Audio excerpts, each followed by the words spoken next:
Muito bem, amigos, sejam todos bem-vindos a mais uma conexão semanal com a Torá. Antes de começar a nossa aula, gostaria aqui de fazer alguns agradecimentos, tá bom? Então, nós da comunidade Kabbalah Online, nós gostaríamos de expressar a nossa mais profunda gratidão aos nossos generosos doadores que tornaram possível essa aula aberta, tá bom?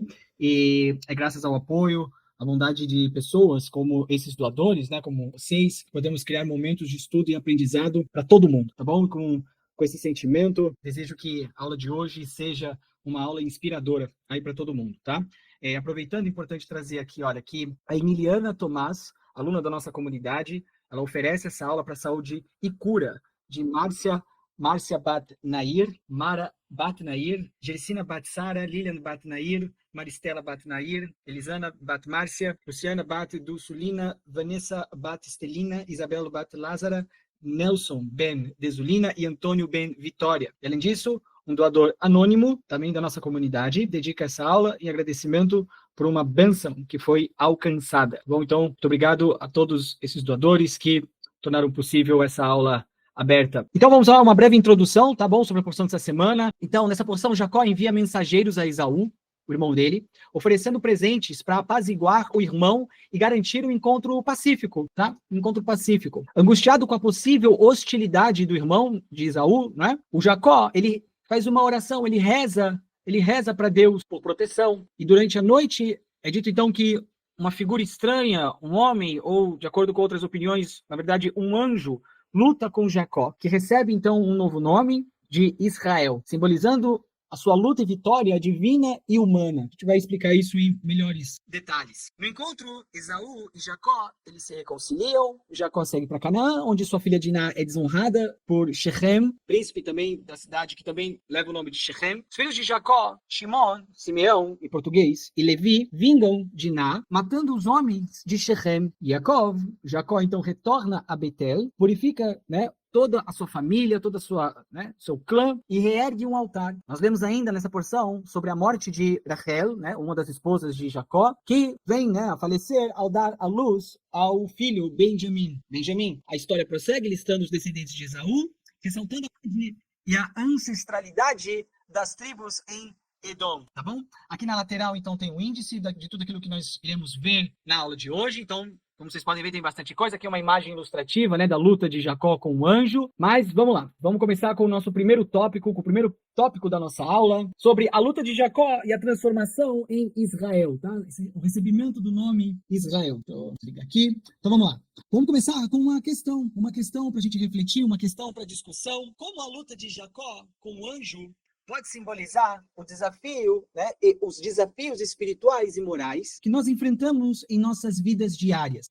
De que maneira essa transformação, né, essa mudança de nome de Jacó para Israel, ou melhor dizendo, o recebimento dessa força adicional, né, por meio desse novo nome. Então, de que maneira essa mudança de nome reflete uma mudança interna, tá? E como isso pode se aplicar na nossa vida, no nosso dia a dia. Então, nós lemos no capítulo 32, verso 29 da porção dessa semana, o seguinte: Vayomer lo Yaakov yamer melod shmecha lekilgin Israel kim sarit alim elokim ve'anashim vatuchal. E ele disse: teu nome não será mais Jacó, mas sim Israel, pois lutaste com Deus e com os homens e prevaleceste. É isso que diz esse verso. Então, depois que Jacó ele envia presentes ao irmão Esaú, para apaziguar, né, o seu irmão, que até então, a informação que a gente tem até então é que Esaú havia jurado, né, tirar a vida de Jacó por causa de todo o ocorrido em relação à obtenção da bênção de Isaac, do pai dos dois. Tá? Então, até o momento, a informação que nós temos é que Esaú, ele tem que cumprir esse juramento e nós temos Jacó e toda a sua família retornando para Beersheba. Né? Então Jacó, ele primeiro envia presentes a Esaú e após enviar esses presentes para poder, né, na tentativa de apaziguar o irmão, Jacó se encontra sozinho à noite. E nesse momento é dito que ele luta com um homem, ou, de acordo com outras opiniões, se tratava de um anjo, e essa luta aconteceu da noite até o amanhecer. Durante essa luta, nós aprendemos então que Jacó ele não desiste. Em nenhum momento ele desiste da luta. E devido à sua persistência, ele então recebe o novo nome de Israel, significando sua capacidade de lutar e prevalecer tanto com Deus quanto com os homens, né? Como diz no verso, né? Lutou tanto com Deus, ve'im anashim, como com lutou com homens, né? Aqui no caso, o termo anashim está ligado com pessoas de um nível importante, pessoas importantes, tá? E ele prevaleceu, ele venceu. Agora vamos entender melhor isso aqui. O que alguns comentaristas clássicos da Torá ensinam pra gente sobre essa passagem? Então aqui eu trouxe alguns comentaristas clássicos da Torá, tá?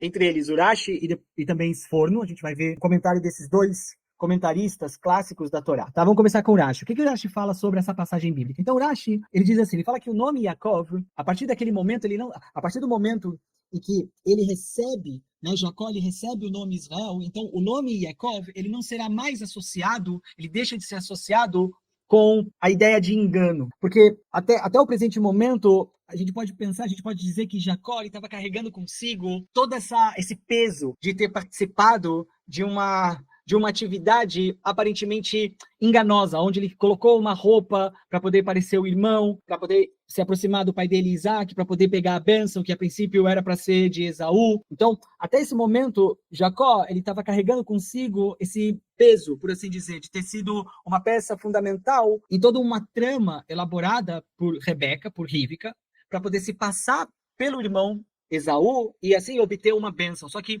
Urashi explica que no momento que ele recebe o nome Israel, então esse outro nome, Yaakov, ele deixa de ser associado ao engano, e passa a ser associado a quê? Ao comportamento nobre e expansivo, tá? E aberto. O comentarista Urashi, ele explica que as bênçãos de Yaakov não vieram através de engano. A partir desse momento, é como se as bênçãos deixassem de terem sido obtidas por causa desse engano, mas agora, por conta dessa elevação para Israel, essas bênçãos passam a ser legítimas. E a maneira como ele recebeu também passa a ser legítima e honrada. Isso se confirma quando o Criador se revela a ele em Betel e, de fato, faz a mudança do nome dele para Israel, reconhecendo o direito de Jacó, né, o seu direito a essas bênçãos. E aqui, amigos, olha, me vem algo em mente que eu acho relevante a gente tocar nesse assunto. Todo mundo, ao longo da vida, eu me incluo, a gente comete erros.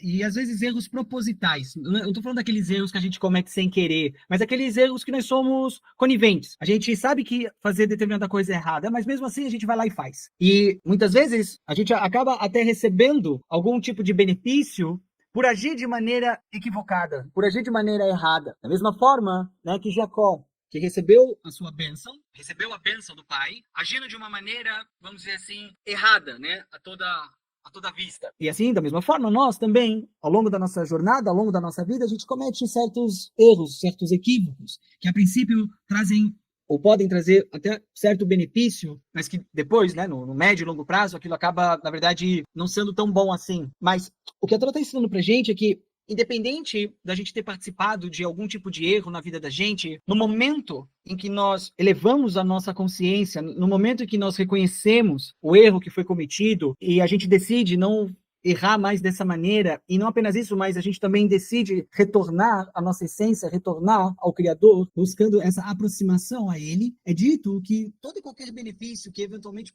possa ter sido obtido por meio de uma ação negativa, mas devido a toda essa conscientização e essa elevação, da mesma forma como ocorreu com Yaakov, com Jacó, todas essas bênçãos, elas passam a serem válidas, no sentido de que, como se tivesse ocorrido uma transmutação, uma completa mudança. É como se aquela bênção tivesse, né, vindo a partir do momento que houve essa transformação que nós realizamos. Da mesma forma como Yaakov vindo. Então, inclusive, a gente lê dos sábios que na era messiânica, no tempo do Mashiach, é dito que todas as coisas negativas que nós realizamos vão se transformar em coisas positivas. Tão grande vai ser a transformação espiritual que vai acontecer na vida de cada pessoa. É como se a pessoa olhasse para o passado, visse as coisas erradas que ela fez, mas ela tivesse uma total compreensão e uma visão plena e completa do porquê todas essas coisas aconteceram com ela e por que ela agiu da maneira como ela agiu. E a consciência dela vai estar tão elevada que, como os sábios explicam, toda essa negatividade que ela realizou, todos os pecados que ela fez vão ser transformados, vão se converter em luz e bênçãos. E isso vai ser motivo de grande alegria na vida da pessoa. Muito bem, continuando. O anjo que lutou com Yaakov chorou num dado momento, e pediu para que, então, Jacó esperasse até o momento que ele chegasse em Betel, para que ele confirmasse que, de fato, o nome dele iria mudar, né? Ele iria, na verdade, receber esse nome de Israel. No entanto, Jacó é dito que ele insistiu para receber a confirmação desse recebimento desse nome, Israel, de maneira imediata, ou seja, naquele instante. Tá? Urashi, então, ele observa que essa mudança de nome simboliza a evolução de Jacó, de um homem associado a engano, materialidade, 1%,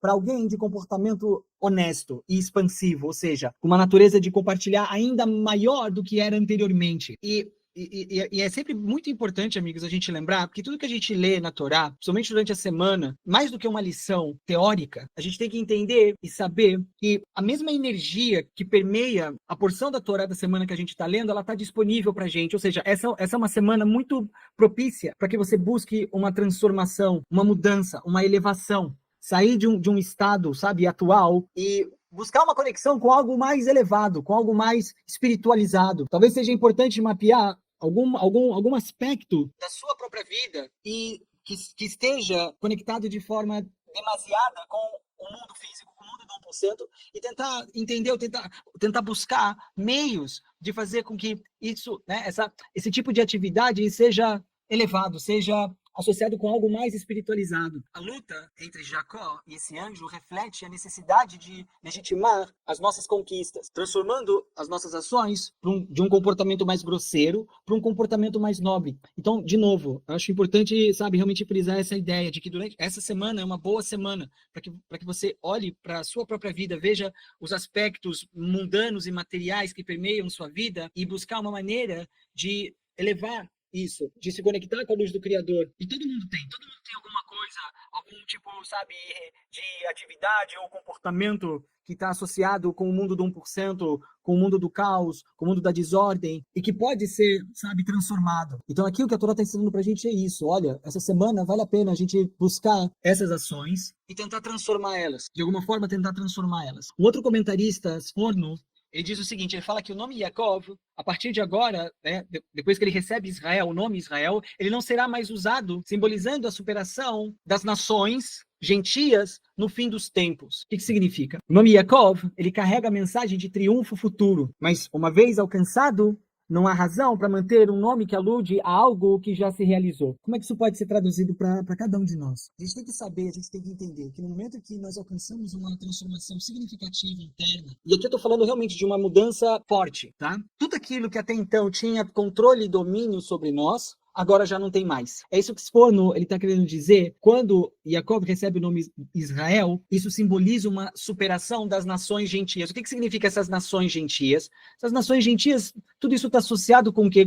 Com Avodazará. Que é Avodazará? Avodazará significa idolatria. Idolatria. Enquanto a gente está preso à materialidade, à fisicalidade, ao prazer instantâneo, à gratificação instantânea, à reatividade. Isso é o que está associado à Avodazará, à idolatria. O que significa ser uma pessoa idólatra? Essencialmente, é uma pessoa que só liga para o materialismo. Essencialmente, é uma pessoa que só liga para aquilo que é material, só para o próprio ego, só para o desejo de querer receber tudo para si próprio. Não é sobre religiosidade, não é sobre religião e tal. Não. Agora, quando uma mudança profunda é realizada, quando a pessoa, ela, de fato, consegue atingir, sabe, esse propósito de verdadeira transformação interna, então, tudo aquilo que até o momento faz com que ela se sinta presa, escrava do próprio ego dela, isso vai embora. A pessoa não tem mais esse tipo de problema. Ela consegue superar isso. Mas, de novo, uma transformação. Imagina você, o que significa mudar de nome? Imagina que você tem seu nome, né? Eu tenho meu nome, você tem seu nome. Imagina que você tem seu nome e a vida inteira você foi chamada por esse nome.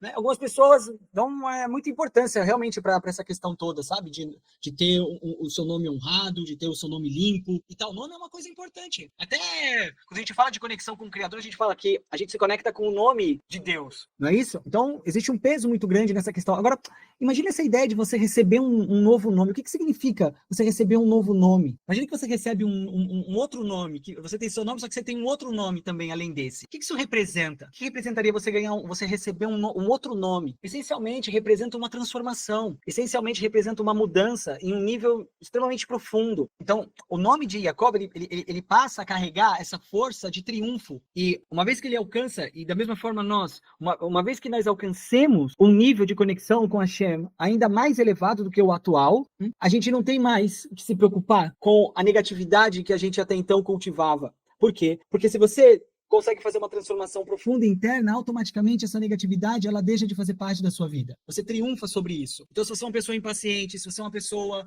sabe, ciumenta, tantas coisas. Você precisa saber entender que uma mudança interna significativa pode fazer com que todas essas coisas sejam literalmente, sabe, lançadas para longe de você. Você verdadeiramente pode se ver livre de todas essas amarras do ego, por causa dessa transformação interna. É dito, né?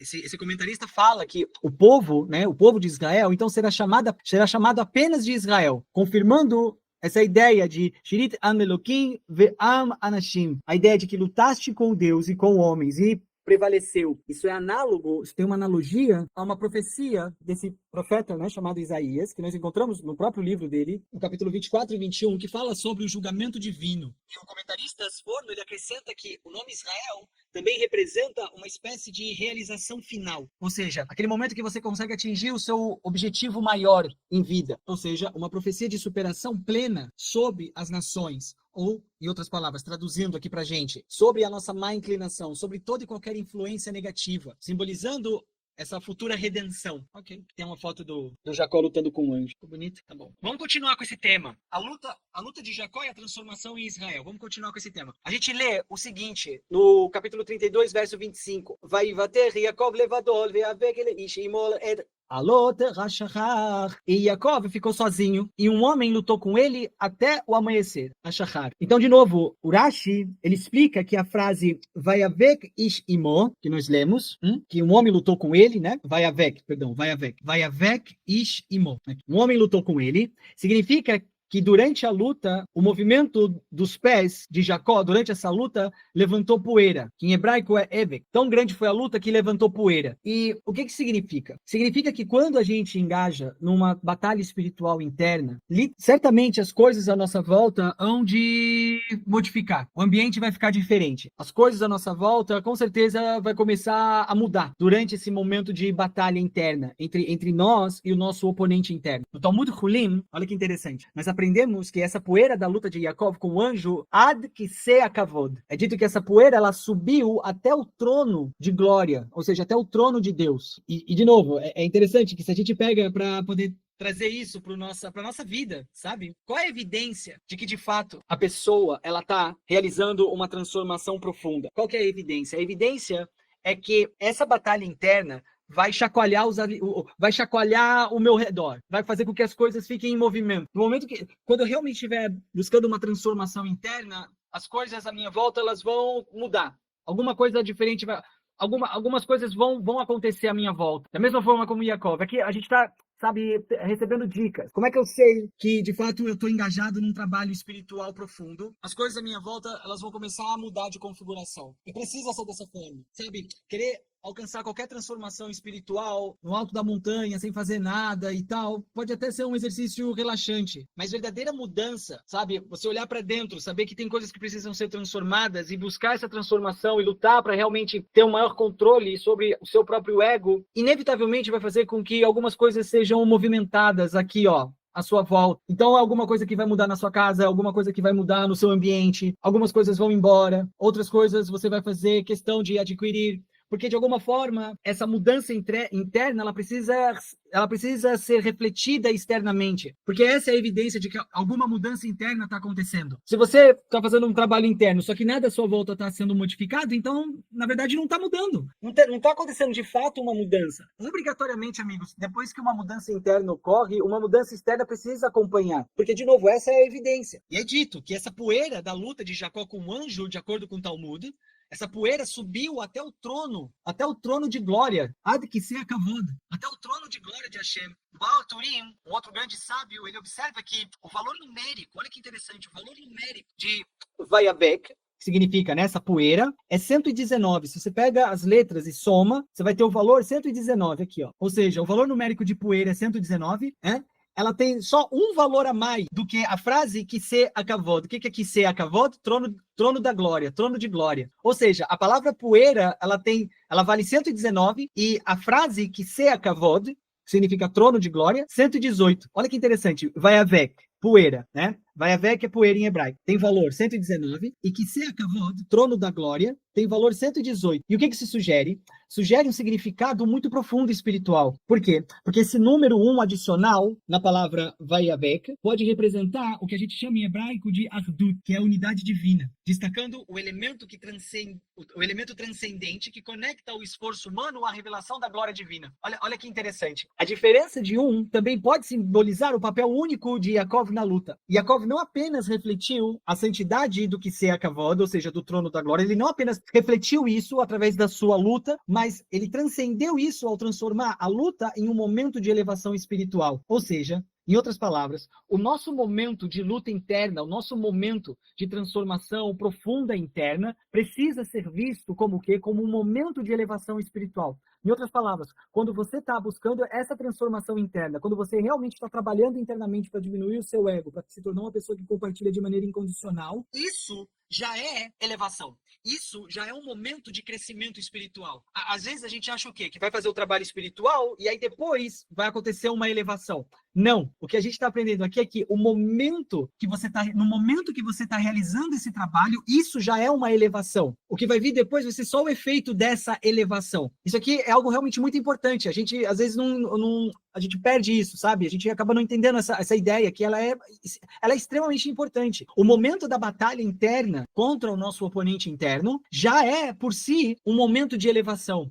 Por quê? Porque você já está em consciência, você já tem a consciência, já está na consciência de que algo precisa ser transformado e você internamente já está realizando uma transformação. Obviamente, isso deve ser seguido por atividades, por uma ação concreta, porque também a coisa é sobre ação. Torá é sobre você fazer as coisas, não ficar só no plano da ideia, ou não ficar só no potencial. Decidir fazer uma transformação, decidir mudar, decidir ser uma pessoa mais generosa. Então, eu preciso obrigatoriamente manifestar isso no plano da ação. Isso precisa ser manifestado no plano da ação. A decisão intelectual, a decisão potencial, a decisão por transformação e mudança interna, ela já é uma elevação por si. Isso já é você atingir um nível de conexão com o Criador. Agora, isso precisa ser manifesto, isso precisa ser materializado de alguma forma. Uma ação precisa seguir. Precisa acontecer em seguida. Então, esse adicional que nós encontramos, né, em Vayavek, que é poeira, em relação a Kiseh HaKavod, né? De novo, um tem valor 119 e o outro tem valor 118.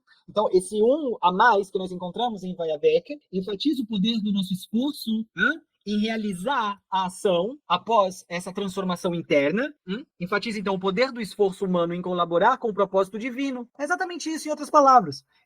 Olha aqui, elevando o mundo físico e revelando uma dimensão mais profunda da unidade divina. Então, de novo, toda essa história de Jacó, amigos, sim, é sobre o que aconteceu no passado, mas é para cada um de nós, é para mim, é para você, é o que pode ser alcançado, é o que deve ser feito e o que pode ser alcançado durante essa semana, por cada um de nós. A gente precisa reconhecer que a gente tem ego, a gente tem um oponente interno, que existe uma batalha acontecendo. A pessoa tem que saber que existe uma batalha acontecendo, uma batalha assim feroz, uma batalha feroz, acontecendo diariamente com cada um de nós. Do momento que a gente acorda até a hora que a gente vai dormir, e às vezes até durante o nosso sono. Uma batalha espiritual sem precedente. E que, diferente do que muitas pessoas acreditam e acham que a batalha espiritual, na verdade, é eu contra alguém lá fora, não. A verdadeira batalha espiritual, ela acontece internamente. A luta espiritual que vai fazer você se aproximar ou se afastar do Criador, Hashem Shalom, ela acontece internamente, ela não acontece externamente. Não é você contra alguém aí do lado de fora que vai te aproximar ou te afastar de Deus. Não, é uma luta interna que você realiza, é que vai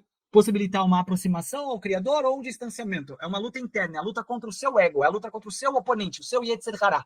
E você tem que saber isso, você tem que saber que não tem como fugir dessa luta. A gente tem que saber que não tem como fugir. Não tem como se esconder, não tem como fugir, nada disso. O que tem é o quê? Preparo. Isso tem. Preparação, oração, vontade de querer transformar, de querer mudar, de ter maior controle, de subjugar, de querer subjugar o nosso Yetzer Hara, a nossa má inclinação. Tudo isso tem que ter. E, de novo, primeiro internamente, sendo seguido por ações concretas no mundo físico. Exemplo. Vamos supor que eu tenho um problema sério em, sei lá, comer doce. Vou pegar um exemplo Simples, ok? Doce tem domínio sobre mim, tem controle sobre mim, não consigo. Vejo o pastor andando na rua, vejo uma loja de chocolate, eu tenho que parar para comprar um chocolate para mim. Eu não resisto. E eu sei que eu não tenho que permitir que isso tenha controle sobre mim. Eu tô usando esse exemplo, amigos, mas isso se aplica em qualquer coisa. Qualquer tipo de vício. E todo mundo tem algum vício. Ah, eu não tenho. Tem sim. Algum vício você tem. Seja a internet, seja ficar no celular muito tempo, seja comer doce, vício em querer estar certo, vício em querer ter razão em tudo, vício em falar mal dos outros, vício, sei lá, todo mundo tem algum vício ruim. É exatamente isso que está impedindo que você se conecte com o Criador de uma forma ainda mais poderosa. O que a pessoa tem que fazer? A pessoa, primeiro de tudo, tem que identificar isso, tem que saber e tem que admitir, olha, eu sou idólatra nesse aspecto. Eu não sou idólatra para várias outras coisas, mas isso aqui, esse negócio tem controle sobre mim. Eu não resisto a esse vício, eu não consigo. Tem que mudar isso. Tem que começar a ter o desejo de querer ter controle sobre esse vício, de vencer esse vício. Primeiro tem que identificar, tem que aceitar que tem. Depois tem que começar a ver de que maneira eu posso ter maior controle sobre isso. De que forma eu posso me preparar, de que forma eu posso me fortalecer. Quais são as atividades que eu posso realizar que podem me afastar desse erro, ou que pode me proteger desse erro. Se eu sou uma pessoa que fica muito tempo no celular, então eu preciso buscar força interna, por exemplo, para ter horários estabelecidos, estabelecer horários, olha, da hora tal até a hora tal eu não vou mexer, e fazer todo o possível, e desviar o pensamento para outras coisas, buscar alguma atividade para colocar no lugar, até o ponto em que uma transformação tão profunda vai acontecer que vai deixar de ser difícil para você fazer essa restrição, a ponto, inclusive, de você não fazer diferença nenhuma para sua vida, fazer ou não fazer tal coisa, comer ou não comer o chocolate. Antes era imperativo que eu comesse o chocolate, hoje em dia já não é mais imperativo, se eu quiser eu como, se eu não quiser eu não como, e se eu não comer, eu não vou ficar bravo, não vou ficar chateado, não tem mais controle sobre mim. Celular não tem mais controle sobre mim. A raiva, impaciência, não tem mais controle sobre mim. É esse ponto que a gente quer chegar. E, de novo, essa semana a gente tem a oportunidade de conquistar isso. A gente só precisa ter o desejo. A gente tem uma outra interpretação muito interessante. Ó. O Rabbi Gedalia Schor, ele sugere uma interpretação diferente, baseada numa nova compreensão da primeira parte desse versículo que fala vai ter Yaakov levador, que Yaakov ele ficou sozinho. Aqui, ó. Vai ter Yaakov levador. A primeira parte aqui. Ó. Vamos ver essa interpretação do Rav Gedalia Schor. Então, a interpretação simples dessa expressão, tá? Yaakov ficou sozinho, é que Yaakov, tendo enviado sua família e pertences à frente, né, como nós vimos, ele então permaneceu sozinho no acampamento, sem ninguém disponível para poder ajudá-lo. Contudo, a palavra levador, que nós vemos aqui no texto, levador, essa palavra levador, significa o quê? Sozinho, no sentido de sozinho por si próprio, tá? Carrega uma conotação especial de alguém que alcançou um nível excepcional de certeza, de fé. E esse conceito, amigos, ele é muito bem ilustrado na obra Rovot Alevavot, tá? Que no Shar HaBitachon, que é o portão da confiança, tá?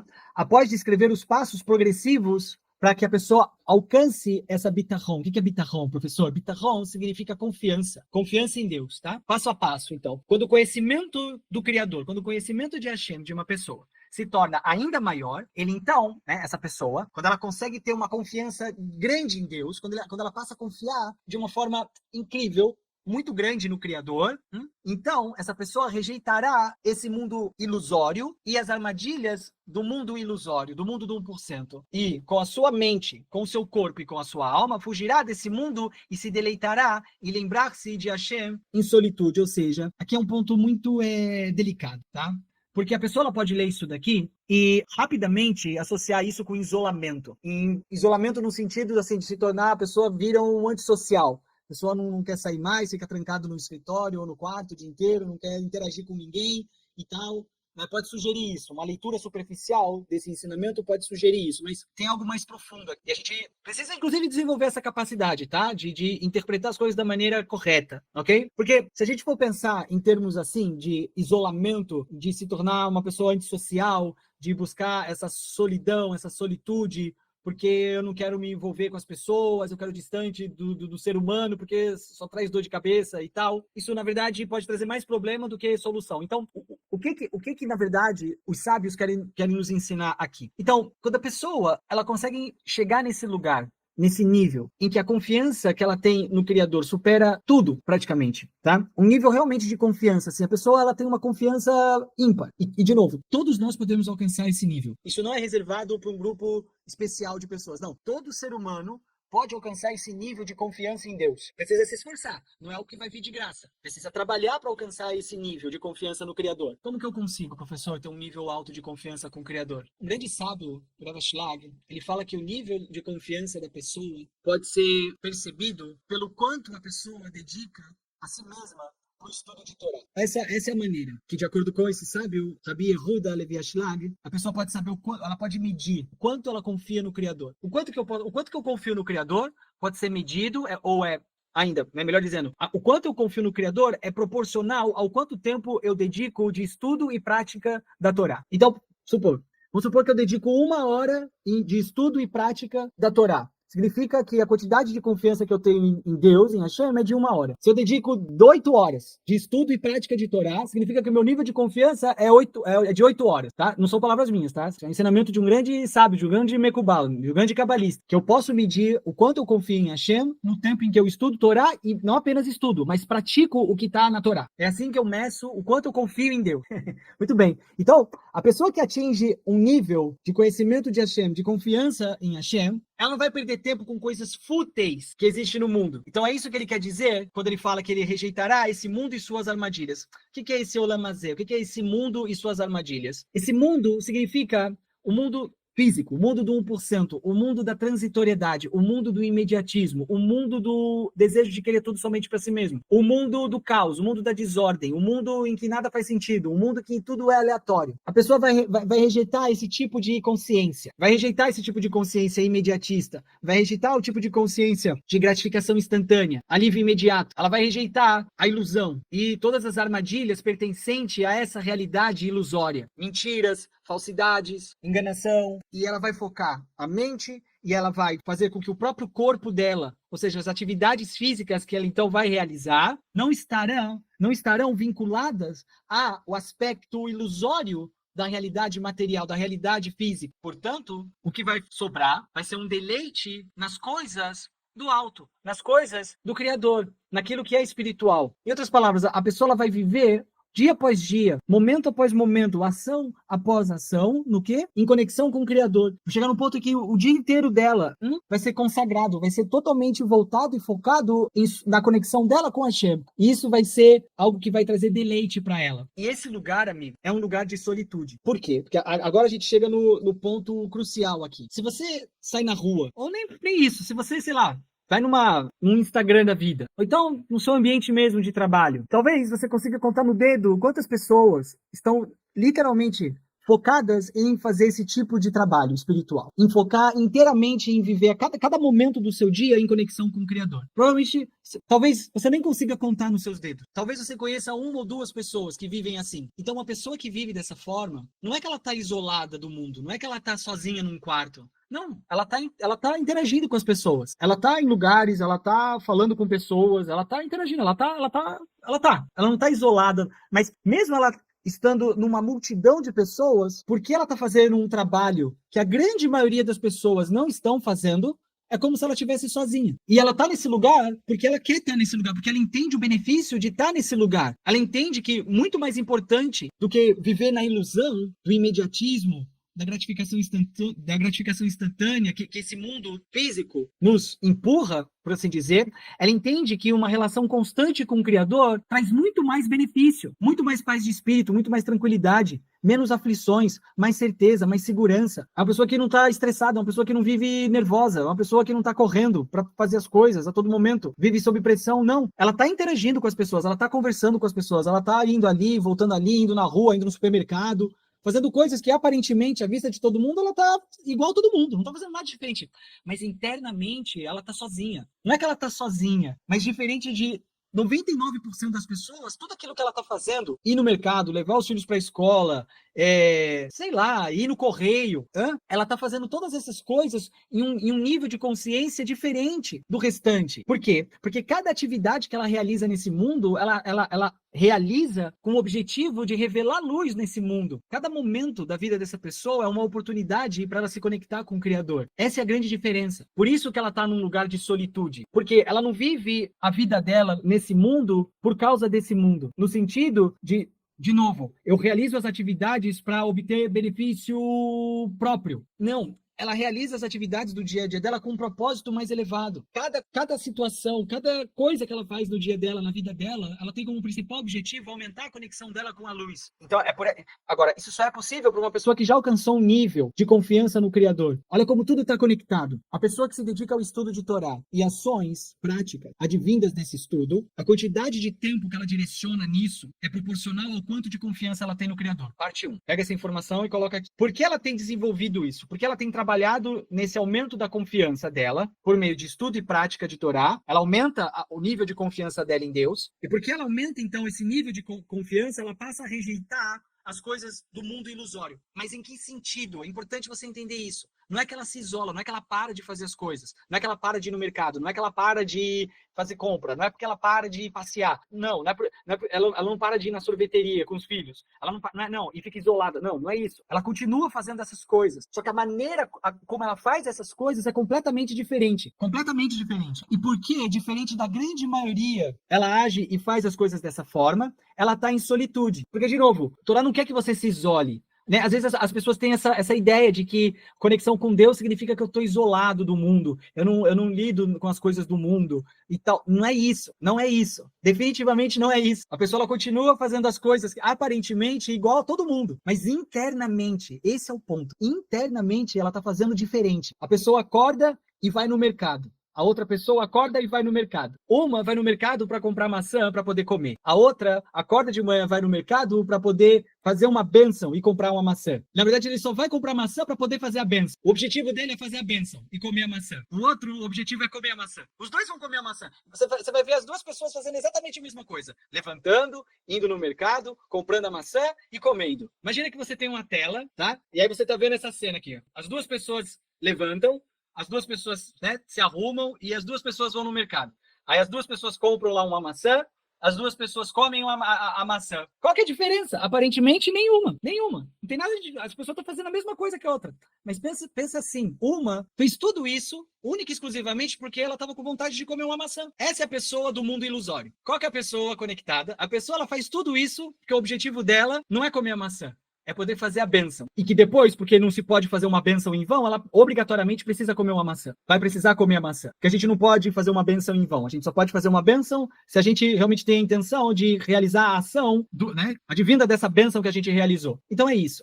Eu realmente espero que vocês entendam esse ponto. Esse é um outro ponto. Pode até fazer. As duas podem até, como bem o Arão falou, as duas podem até estar fazendo a bênção também. Só que uma está fazendo a bênção para comer. Né? Deixa eu fazer uma bênção para eu poder comer. Enquanto a outra, na verdade, o único propósito dela é fazer a bênção. O comer precisa ser uma consequência natural, porque, de novo, ela não pode fazer uma bênção em vão. Eu realmente espero que vocês tenham entendido esse ponto, porque ele é extremamente importante, tá? Recapitulando, preciso ver o meu nível de confiança no Criador. Quanto tempo, quantas horas do meu dia eu dedico para estudo e prática de Torá? Eu preciso saber quanto tempo eu dedico para isso, porque essa é a medida. Essa é a medida de confiança que eu tenho em Hashem. A pessoa pode falar, eu confio em Deus, eu confio em Deus, eu confio. Tá bom. O quanto você estuda e pratica a palavra de Deus, o quanto você estuda e pratica aquilo que a Torá ensina pra gente. Esse é um ponto. Porque dizer que confia da boca pra fora, qualquer um pode fazer isso. Mas isso é medido. Tem como você mensurar o quanto de confiança você tem em Hashem dessa forma. O quanto de tempo do meu dia eu dedico para estudo e prática. Ok? Legal. Agora, se eu tô num... Eu preciso buscar, então, esse nível de confiança elevado. Tá bom. Agora que eu cheguei nesse nível, como é que uma outra forma de eu mensurar? Por que eu estou realizando as ações do meu dia? Eu estou indo para o mercado para comprar uma maçã e comer, simplesmente, ou eu estou indo para o mercado para fazer uma benção? É isso que tem que ficar gravado na mente da gente, tá bom? Quando a pessoa está presente em assembleias, ele não desejará nada além de agradar o Criador, ansiando por se aproximar de Hashem. E esse é o mais alto grau de confiança alcançado por aqueles que confiam em Hashem. Profetas, os Hassides e os puros de seus escolhidos. Vamos lá, temos aqui o ponto 3 agora. Então vamos lá, a luta e o significado espiritual. Então, essa compreensão de levador, o que é levador? Levador mesmo, professor? Esqueci, tá aqui, ó. Ficou sozinho, levador, sozinho por si mesmo, tá? Estamos começando a entender agora. Essa compreensão de levador, diz o Rabi Hor, que está sendo destacada no Midrash Bereshit Rabbah, o qual afirma que, assim como o versículo diz sobre o próprio Criador, em Isaías, tá? E Yeshayahu, Isaías, capítulo 2, verso 17, o que é dito? E Hashem sozinho será exaltado. Olha a relação, olha que incrível isso. Em hebraico é dito assim, ó, Unisgav Hashem levador. Hashem sozinho será exaltado. Mesmo termo, levador. O mesmo termo que nós encontramos, ó, no verso da porção dessa semana. Vai bater Yaakov levador. mesma palavra, ó. Óbvio que tem uma conexão. E qual que é a conexão? E Hashem sozinho será exaltado. Nós lemos em Isaías 2,17. Venisgav Hashem levador. Assim também diz sobre Yaakov. Yaakov ficou sozinho, e um homem lutou com ele até o amanhecer. Vai ter Yaakov levador. Da mesma forma, embora a comparação possa parecer inicialmente incompreensível, o Rabi Shor, ele explica que o Midrash expressa o quê? A ideia de que, assim como um dia todo o planeta, todo o mundo vai reconhecer o quê? Em od milvado. O que significa essa expressão? Essa expressão significa não há outro além dele. Se referindo a quem? A Hashem. Um dia o mundo reconhecerá que em od milvado, que não existe nada ou não há outro além do próprio Criador. Isso nós encontramos em Devarim, tá? Em Deuteronômio, capítulo 4, verso 35. Em od milvado, não há nada como o Criador, não há nada como ele, ou não há outro além dele, tá? Olha que incrível. Yaakov alcançou o elevado nível de levador, né? Estar sozinho. Sozinho em que sentido? Ele atingiu uma clara compreensão de que não existe nada ou não existe outro além do próprio Criador. Isso aqui é incrível. Se você consegue entender esse conceito, essa ideia aqui, porque isso daqui, ó, levador, ficar sozinho, está conectado com essa ideia aqui, ó, de confiança, em de fazer as coisas única e exclusivamente para o Criador. Ou seja, fazer as coisas única e exclusivamente de uma perspectiva espiritual, não de uma perspectiva egoísta. Isso é levador. Isso é estar sozinho. De novo, eu sei que é contraintuitivo, acaba sendo um jogo de palavras também, sabe? A ideia de estar sozinho. Não é sozinho no sentido isolado. Eu acho que aqui vocês já entenderam isso. Mas eu fico trazendo de novo essa ideia para que não tenha nenhum tipo de dúvida em relação a isso. É sozinho por quê? Porque tudo que você está realizando tem como único e simples objetivo o quê? A manifestação da consciência de que tudo que você faz com o propósito de estar próximo e conectado com o Criador a todo instante, a todo momento. Então você reconhece que não há nada além do próprio Criador. A pessoa ela chega nesse nível que tudo que ela realiza, tudo que ela faz é só uma evidência, é só uma manifestação da consciência própria que a própria pessoa tem, de que não existe nada além do Criador, não existe nada além dele, não existe nada como ele, e não existe outro além dele. Então, a gente pode aqui adicionar uma nova dimensão, um novo entendimento ao motivo pelo qual o anjo atacou Yaakov. Por que o anjo atacou Yaakov? Por que do nada apareceu um anjo que começou a brigar com Yaakov? Qual foi a razão, qual foi o motivo? Não foi simplesmente porque Yaakov estava sozinho e vulnerável, como a gente talvez é levado a pensar. Ele estava sozinho, estava de noite, ele estava vulnerável, o anjo foi lá e tentou atacar ele. Não foi simplesmente porque Yaakov estava sozinho, mas porque Yaakov havia alcançado o nível de... Ele chegou nesse lugar do trono, que é o trono da glória, que é o quê? É uma proximidade extraordinária com o Criador, que se deixada inquestionável, cimentaria a conexão entre o Criador e Yaakov de forma completa. Sabe o que é isso, amigos? Isso é aquele momento em que você está tão conectado com o Criador que começa a acontecer coisas externas e essas coisas começam a ter uma certa influência sobre você e aquilo que até então você estava experimentando de plenitude, de regozijo, de conexão, começa a se transformar em paciência, em raiva, em inquietude. Sabe aquele momento em que você está alegre e feliz porque você ou está realizando um estudo ou ainda você está realizando alguma atividade ou alguma ação que você sente naquele momento que você está conectado com o Criador, e aí, de repente, aparece alguma coisa externa, fazendo algo, ou te chamando para fazer alguma coisa, e aí aquilo desperta em você, né? Aciona um gatilho que, quase que de um momento para o outro, aquilo que era até então alegria, regozijo, conexão espiritual, se torna raiva, impaciência, caos. Por quê? Por causa do fator externo? Não. O fator externo não representa praticamente nada nisso. Mas o quanto você se deixou influenciar por aquilo é que, de fato, mostra também o seu nível de confiança em Hashem. A pessoa conectada com Hashem, de verdade, ela vai sentir tanto prazer na atividade que ela está fazendo e que ela está ali conectada, quanto no momento em que alguém vier e atrapalhar, entre aspas, essa conexão. Por quê? Por que isso não vai atrapalhar ela? Por que ela vai continuar feliz de uma forma ou de outra? Porque ela porque ela alcançou esse lugar aqui, ó, em Od Milvado. Não há nada ou não há outro além dele. A pessoa que alcança esse nível de em Od Milvado, pode acontecer o que for com ela. Nada tira ela do controle. Nada tira ela do equilíbrio dela. Nada faz com que ela fique brava, nervosa, chateada, porque em Od Milvado não há nada além do Criador. E isso está extremamente próximo de Hashem. A pessoa acha que está próximo de Hashem significa só esse momento em que está tudo acontecendo do jeito que eu quero, só está acontecendo coisa boa comigo, eu estou conseguindo estudar, eu estou conseguindo fazer ações positivas. não tô tendo desafio, então é essa hora que eu tô conectada com Deus. E aí, quando acontece um desafio, acontece um problema, alguém vem aqui, tira sua concentração, e aquilo, o filho aparece querendo brincar, e aí tal, eu vou e fico nervoso, eu fico reativo e tal, não sei o quê. Aí eu não tô conectado com Deus. Não. Em Od Milvado significa o quê? Que de um jeito ou de outro, eu sempre vou estar conectado com o Criador. E esse tipo de conexão, não importa a situação, é que mostra para mim o quão próximo de fato eu tô do Criador. Então, na prática, enfrente os desafios com coragem e perseverança, sabendo que eles podem levar ao crescimento pessoal. Essa é a primeira coisa. Segundo, reflita sobre suas batalhas internas e como elas moldaram quem você é hoje. E terceiro, encontre momentos de solitude. Agora que você entendeu o que é solitude, tá? Compreenda dessa forma. Encontre momentos de solitude para se conectar com a sua espiritualidade e buscar transformação espiritual, transformação pessoal. O que é momento de solitude, professor? É você no meio do mercado, lotado, conectado com o Criador. Momento de solitude não é você isolado no seu quarto, em posição fetal. Não. Momento de solitude é você no meio do crowd, no meio da galera, no meio do povão, lá no mercado, cheio, e nada te tira do sério. Você continua conectado com o Criador, pleno, tranquilo, e olhando tudo à sua volta e pensando única e exclusivamente no quê? Em Od Milvado. Não há outro além dele. Não tem nada à minha volta. Não há outro além dele. Aí você vai saber que, de fato, você está em dia com a sua espiritualidade. Quarto tópico. Dá tempo. A reunião de Jacó e Esaú. Então nós lemos assim, ó. Vairad Esav likratol, vaichad bekerul, vailpol raul tzaverav, vaishakerul, vaivku. Esaú correu ao seu encontro, abraçou e lançou-lhe ao pescoço e beijou e choraram. Momento de encontro dos dois irmãos. Aqui vamos a uma questão. Quais são os elementos essenciais para uma verdadeira reconciliação entre pessoas que tiveram conflitos? Isso aqui é importantíssimo, amigos. Como podemos aplicar as lições que nós vamos ver aqui nas nossas próprias relações pessoais, na nossa família, trabalho, né, ou comunitárias? Então vamos lá. Vou trazer de novo aqui mais alguns comentaristas clássicos, tá, sobre essa passagem.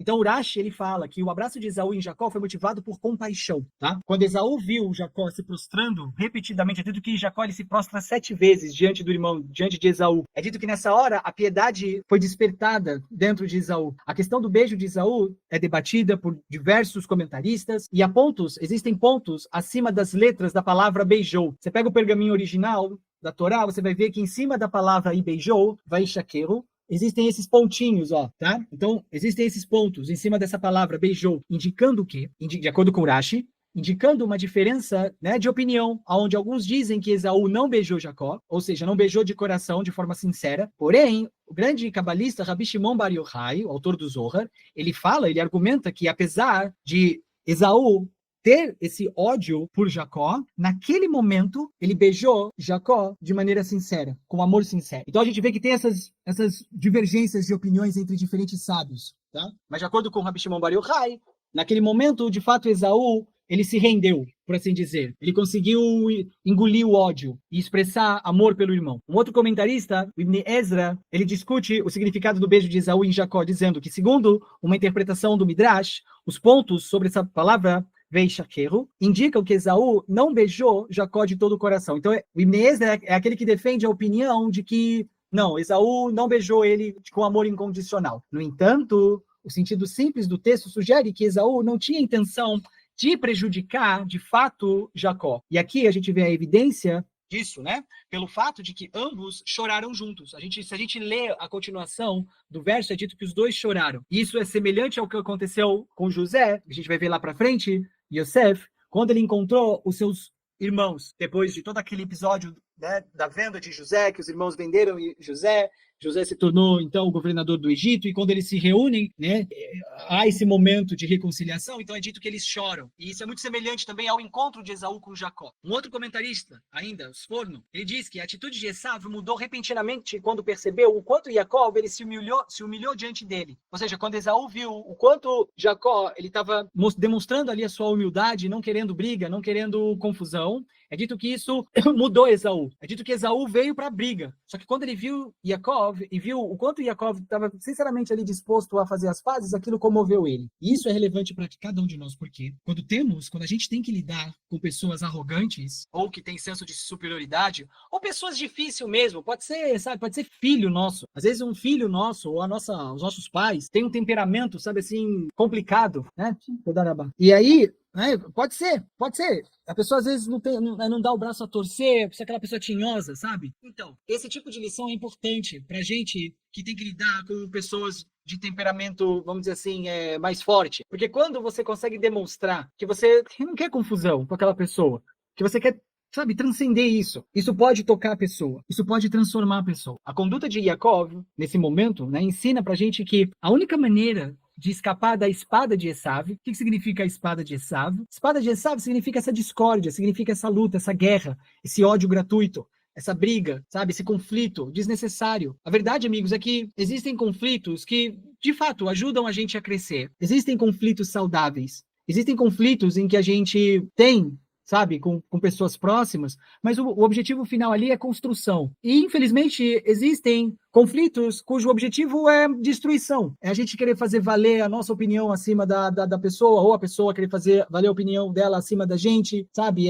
Então, conseguir identificar isso, mas, mais importante, entender que através da humildade e presentes, que foi o que Yaakov fez, Yaakov enviou presentes para Esaú e demonstrou humildade diante dele, é através dessas duas coisas, humildade e presente. Como assim presentes, professor? Presentes é isso aqui, ó. Ação de compartilhar incondicional. Isso é presente. Então, quando a gente demonstra para a pessoa que a gente verdadeiramente não está afim de confusão, a gente quer paz, e ao mesmo tempo nós realizamos ações de compartilhar e de amor incondicional para essa pessoa, a gente pode ter certeza que não há conflito negativo que se sustente. Não há. E eu falo para vocês, Beemit, em verdade, por experiência própria. Eu já vivi certos conflitos na minha vida em que eu literalmente pratiquei essas duas coisas. Demonstração, ou seja, demonstrar, deixar claro para a pessoa, olha, não quero confusão com você. Eu quero paz com você. Eu quero viver em paz com você. Eu não quero brigar com você. Não tenho interesse nenhum em brigar com você. Não quero mudar você. Não quero fazer você se sentir mal. Não quero controlar você. Nada disso. Eu quero que você seja feliz. Eu quero o melhor para você. É realmente deixar isso claro para a pessoa, com todas as letras. Ser o mais claro e objetivo possível em relação a isso. Em mostrar que você não quer briga, você não quer conflito, que você quer paz, que você quer tranquilidade e você quer o melhor para essa pessoa. Literalmente, eu tô falando aqui para vocês, literalmente é dizer isso com todas as letras para a pessoa. Eu quero o seu melhor, eu quero o seu bem, eu quero a sua alegria, eu quero a sua felicidade. Eu quero que você prospere. Eu não quero arrumar confusão com você. Eu não quero que você ache que eu estou querendo te controlar, ou que eu quero te dominar, ou eu quero fazer a minha opinião ser superior à sua, ou ter controle e domínio sobre você. Nada disso. Eu quero que você seja livre, eu quero que você seja feliz, eu quero que você seja próspero, eu quero que você tenha paz, eu quero ter paz com você. É deixar isso claro para a pessoa. E acompanhado disso, ações de compartilhar incondicional. Compartilhe alguma coisa com ela, compartilha seu tempo com ela, compartilha um presente com ela, literalmente alguma coisa física, uma água, um chocolate, um bombom, uma flor, algo que manifeste, algo do mundo físico, olha, e para provar que eu verdadeiramente quero paz com você, ó, tá aqui de presente um livro, ó. Para mim esse livro foi incrível e para você pode ser também. Olha, como demonstração do quanto eu quero que você viva em paz, eu quero te convidar para uma aula de Torá da minha escola de Kabbalah. Vai ser meu convidado. Para mostrar que eu quero paz com você, tá aqui, ó, uma caixa de bombom, uma flor, ou uma entrada para um cinema. Ação de compartilhar, assim, ó, desprendido, incondicional. Ah, professor, mas isso é demais. Diz o ego, diz o oponente. Ah, é demais. Diz o desejo de querer receber somente para si mesmo. Se você não é capaz de declarar paz a uma pessoa e se você é incapaz de compartilhar de maneira incondicional com ela, você tem que entender, você está sob influência do ego, você está sob influência do oponente. Tem que ter a combinação dessas duas coisas. É assim que você vai ser abençoada por Hashem, agindo dessa forma. A paz não é obtida com guerra física. Ah, eu vou bater tanto nessa pessoa que ela não vai ter opção que não fazer paz comigo. Vai ter guerra de novo. Você pode conseguir ali um período de paz por, sei lá, 1 ano, 5 anos, mas depois aquela pessoa vai vir, vai querer se vingar. São mais de 5.000 anos de história que mostram e provam que esse não é o caminho. A gente enfrenta a escuridão com luz, fazendo boas ações. Que, em outras palavras, significa o quê? Agindo de maneira contrária ao nosso ego. A transformação, amigos, do ódio em compaixão. Urashi, ele comenta que, apesar do ódio histórico de Esaú por Jacó, o momento do beijo ele foi sincero de acordo com Urashi. E isso nos ensina que mesmo emoções profundamente negativas, elas podem ser transformadas em amor e compaixão através de gestos sinceros de humildade e reconciliação. O Ramban, no Maimônides, no seu Ilhot Deot, tá? Ele enfatiza a necessidade de trabalhar para alcançar equilíbrio emocional, evitando os extremos e buscando o que? Moderação e harmonia. Aqui, ó, eu separei para vocês um comentário do Ramchal, do Rabbi Moshe Chaim Luzzatto, sobre a importância da humildade. Yaakov, ele demonstra extrema humildade a se prostrar perante Esav, perante Esaú. Como eu disse, ele se curvou 7 vezes diante de Esaú. E esse comportamento ele ressoa com o quê? Com a ideia de que a verdadeira força está em reconhecer a humanidade que existe no outro, mesmo quando esse parece ser um adversário. É aquela ideia de que a gente precisa se esforçar para ver a luz que existe no outro. A gente precisa se esforçar para lembrar de que todo ser humano foi feito à imagem e semelhança de Hashem. Todo ser humano. E é com isso que a gente tem que tentar se conectar numa situação de conflito. Se a gente quer que o Criador fique do nosso lado, se a gente quer que o Criador lute as nossas batalhas, é assim que a gente tem que se comportar. E é isso que você precisa lembrar. Se você quer que o Criador lute suas batalhas, grava o que eu estou falando aqui. Se você quer que o Criador lute as suas batalhas, você precisa se comportar dessa forma. De que forma? Reconhecendo que todo ser humano, inclusive a pessoa com quem você tem problema, com quem você tem conflito, foi criada à imagem e semelhança do Criador. E só por essa razão, essa pessoa merece o seu respeito. Só por isso. Só o fato dela ter sido feita à imagem e semelhança de Deus já é motivo suficiente para ela merecer o seu respeito. Mesmo se ela não concordar com a sua visão política. Mesmo se ela não concordar com, com a sua ideologia. O fato dela ter sido feita à imagem e semelhança do Criador já é motivo mais do que suficiente de você respeitar essa pessoa. De você querer o bem dela. E mais ainda, se você quer que o Criador lute as suas batalhas, se você quer que o Criador proteja você, defenda você. Então é essa maneira que você, é dessa maneira, melhor dizendo, que você precisa se comportar. Se você lutar as suas próprias batalhas, se você quiser atacar o outro, se você não respeitar o próximo, então não tem motivo do porquê o Criador tem que proteger você. Você não precisa dele. Se você quer lutar as suas guerras, se você não quer que o Criador lute suas guerras, então tudo bem. Não reconheça que o outro foi feito à imagem e semelhança do Criador. Luta você sozinho suas guerras. Não é o melhor caminho. Já te digo de antemão. A melhor coisa é deixar que o Criador faça a devida justiça. E ele faz. Inclusive, isso é um aspecto de confiança no Criador. A pessoa que confia no Criador, ele sabe que o Criador vai fazer a devida justiça, que nada passa em branco diante dele, que todas as coisas estão sendo observadas, anotadas devidamente, tudo está sendo medido, tudo, sem exceção. A pessoa que tem confiança no Criador, ela vive tranquila. Por quê? Porque ela sabe disso, ela tem certeza absoluta disso. Ela não precisa querer se vingar,